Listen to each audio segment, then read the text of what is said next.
I predict that Gardasil will become the greatest medical scandal of all times, because at some point in time, the evidence will add up to prove that this vaccine has absolutely no effect on cervical cancer, and that the very many adverse effects which destroy lives and even kill serve no other purpose than to generate profit for the manufacturers. Former Merck physician.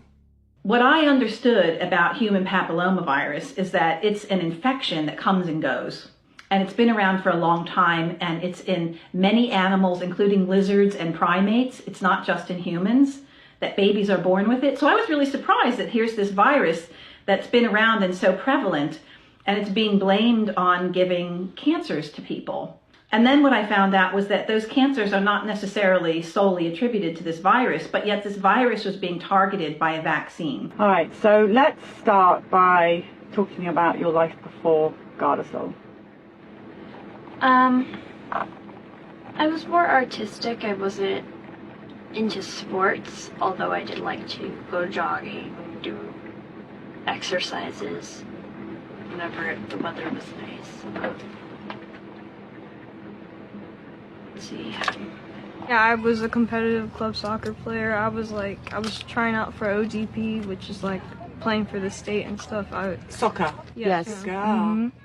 She played year-round, and on top of that, right around that time, she was running track, the 400, 800, and long jump. Mm-hmm. Prior to the Gardasil shot, Corinne was academic excellence. You know, she always great grades. I was athletic, straight A's in school, really no health issues before. And What sport did you play? Volleyball. You were a volleyball? Big volleyball player. Basketball was my favorite. I played that from kindergarten up to my senior year of high school. And then I would play softball and volleyball. Top honors in her high school, graduated top in her class. Top of that, she was a head cheerleader for 3 years, captain of the cheerleaders, won a national competition. I did karate. I was almost a black belt. I could take down a 40-year-old black belt who used to spar with me. We got the shots. She was accepted that summer into a high ballet school at the University of Irvine and could not dance. Ballet, tap, jazz, hip-hop, pretty much everything I could possibly do, I did. And she was doing really well in school, and she was really popular, and she actually had auditioned with Disney, and they wanted to fly her out to California, and she had a very promising future. Yeah, I was really active. I started going to the gym with her probably at age like 13. 4 or 5 times a week, Yeah. played volleyball. So sleeping for a couple of days was out of character? Completely. She was playing basketball, she was doing track. She made varsity wrestling her freshman year and had a grip of friends.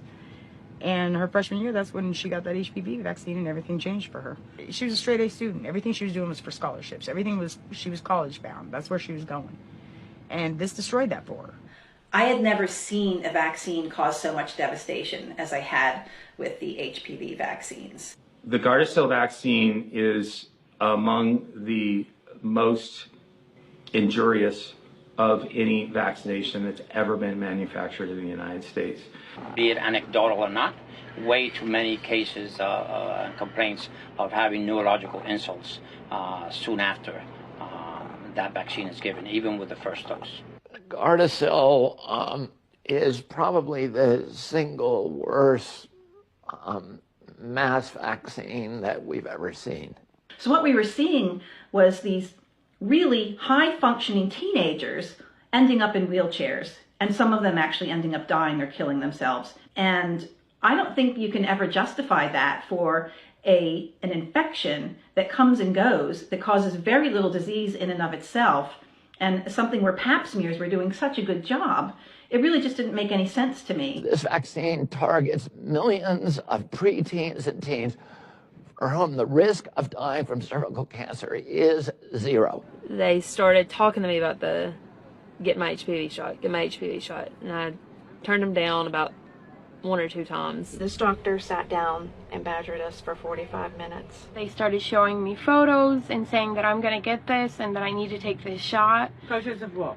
Photos of cervical cancer and just what it will happen if you don't get the shot, blisters and different things, and it scared me. I was scared. I didn't want that. Every single time I went in, she was like practically shoving it down my throat. The doctor literally scared me into taking this vaccine. I had said no twice before because it was too new. You know, nobody in their right mind would ever take this vaccine if they actually read the clinical literature. She pushed my buttons just enough, trying to make me feel like a bad mother if I didn't give Caitlin the shot. You know, do you want your daughter to get cervical cancer? Who wants their child to get cancer? You need to get this, you need to get this vaccine. What's going to happen when you get cervical cancer and die?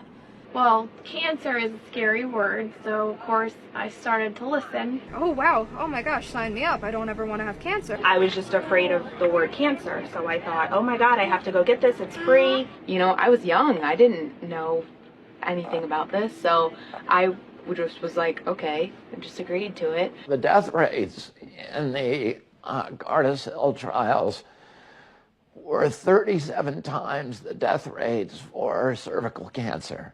Children who take that vaccine, the Gardasil vaccine, are 37 times more likely to die from the vaccine than they are to die from cervical cancer. I really wasn't educated about Gardasil at the time, so I allowed the vaccination.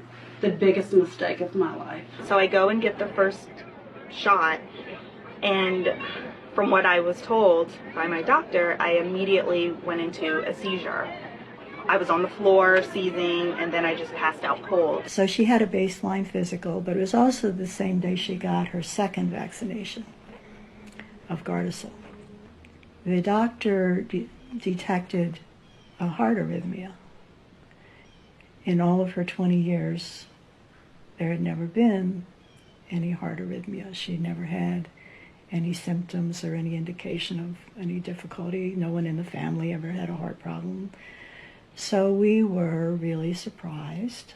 I started having severe leg pain. I couldn't move. I couldn't get up out of bed. Could not move my arms. My leg joints would feel like my leg was about to come out, and it would be in like excruciating pain. Moments where I couldn't move my legs. She just matter of factly says, I can't walk. And I'm like, what are you talking about? She's like, my legs don't work. Her legs in particular hurt really, really bad. Her hips and her knee joints were very, very painful. It would be like feeling paralyzed. Sometimes it was one leg, sometimes it was both legs, and that was it. He never regained his ability to fully walk. We would go out, he would walk very, very little, and I would see his legs just start to collapse like an accordion. She had lost the ability to walk. She couldn't see very well. Her vision was doubled and blurred. She couldn't read anymore. She began to regress. She became like a 9-year-old child. They gave me my shots in my left thigh, and the last one hurt really bad. It felt like they were injecting fire in my leg. She got the third shot. Within 2 weeks, she was hospitalized, and she remained hospitalized for 8 solid months. She's been hospitalized 9 times in 26 months. Hospitalized for what? For extreme pain that is uncontrollable. Where is your pain when you have it? Absolutely everywhere. Her first major symptom was excruciating head pain. Like the worst migraine you could ever have times 10.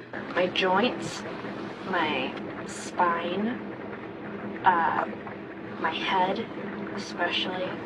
She became light sensitive. She became sound sensitive. She had to be in a dark room. Really, really bad migraines and dizzy spells and fatigue that was so severe that she couldn't even get out of bed that day. Headaches. At first they started off slow, and then I started to get them like every day. And they would start in the back and work their way forward, very intense and distracting, like I couldn't really think straight. I got my period for the first time, and then it went away forever, like it never came back.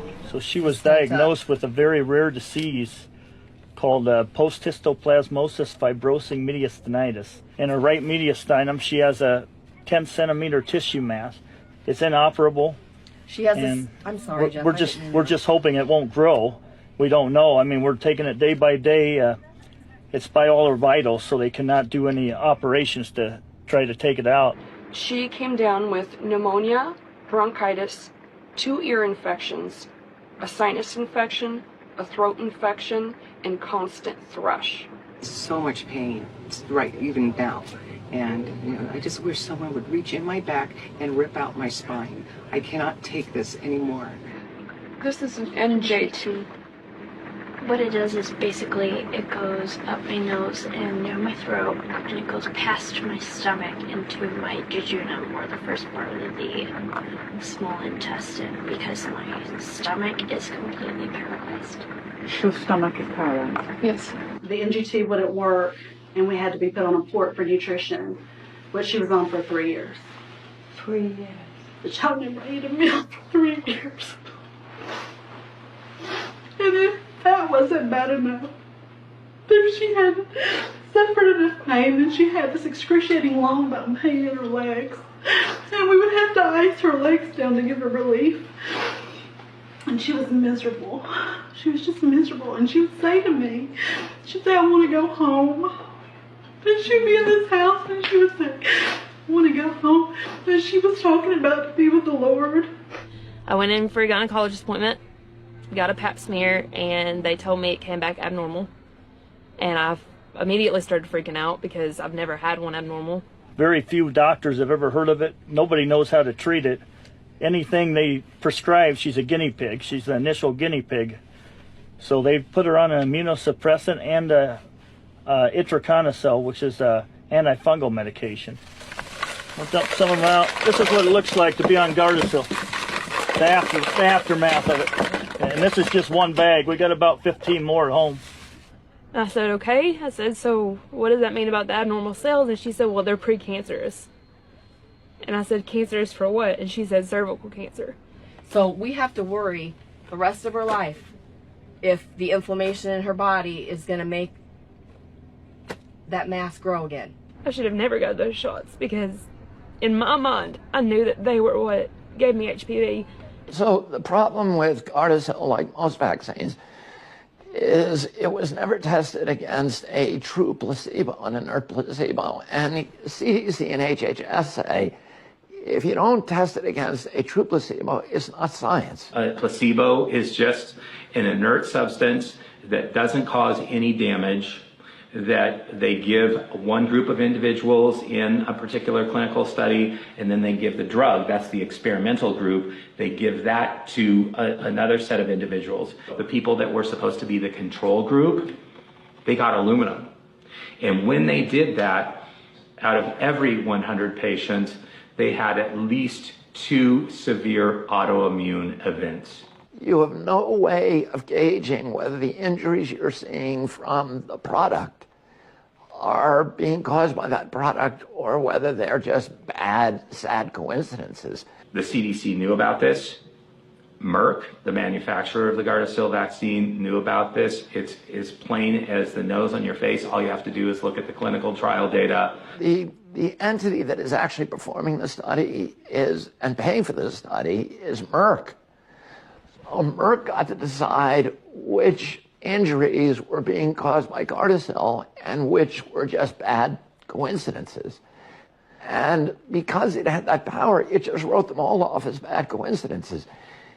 You can do that when there's no placebo, because the injuries they were seeing in the control group, where the girls were getting aluminum neurotoxins, were identical to the injuries they were getting in the Gardasil group. So they said, well, we don't have to report any of these as vaccine injuries. So they were able to license something that is insanely dangerous. After all the struggles and fights, and we thought she was finally getting a little better, she went to sleep. She wasn't feeling good during the day, and I went in to check on her. And she looked like she was very still. She was in her bed, and she had passed away. And I tried to revive her, but she was gone. I loved her so much. I would have given my life for her. She was just a good kid, and her mom made a bad choice. The last hug I gave her, I was standing on the step hugging her, and I wanted her to stay longer. She said, "No, Mom, I want to get back to school." Okay, I'll see you in a couple weeks. But in the interim, the police came to our door one night. So I said to them, "Is this about my daughter?" And they said, "Yes." And I said, "Was she in an accident?" They said, "No." They said they found her dead in her bed at school and that they didn't know what happened. And so, you know, I don't know if anyone's ever had somebody